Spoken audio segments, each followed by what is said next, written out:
লিটারে 14 টাকা বাড়ছে। আর আর ক্রাইসিসটা ঈদের পর থেকেই ক্ষুদ্র ক্ষুদ্র আকারে বিশাল আকার মার্কেট ক্রাইসিস ছিল। এখন আলহামদুলিল্লাহ আজকে গতকালকে মার্কেট বন্ধ ছিল আমাদের ক্লোজিং, তো আজকে আলহামদুলিল্লাহ মোটামুটি সবগুলো কোম্পানির গাড়ি ঢুকছে। আর 2-1টা গাড়ি ঢুকলে মার্কেট স্বাভাবিক হয়ে যাবে।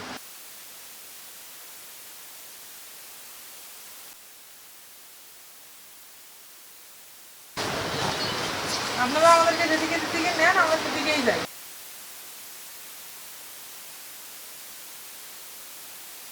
সয়াবিন তেলের কোনো সংকট ছিল না, পামেরও ছিল না, মোটামুটি রেট একটু বাড়তি ছিল।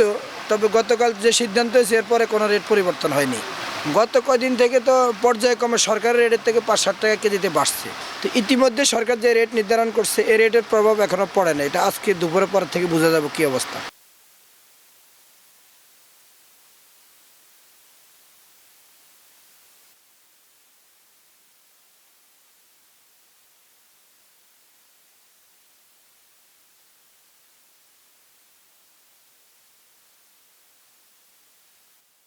আমি তো খোলা তেল তো খাই না, আমি ওই সুপার খাই, বোতল জাতীয় তেল খাই। এখন আমি ওই যে আজকে তেল বাজার নাই, তখন আমি এই যে সুপার কিনলাম 175 টাকা, আগে কিনছিলাম 165 টাকা, 10 টাকা বাড়তি। এমনি চলতে পারি না, আরও যদি তেলের দাম আরও 14 টাকা কেজিতে বাড়ায় এলায় তাহলে তো বিশাল কিছু। শুনি সবই একবারে কমায় এলে তো দাম আনুমানিক সবজির শুনতেছে কমতেছে, এখন খালি বাড়ে, কমে না কোনোটা।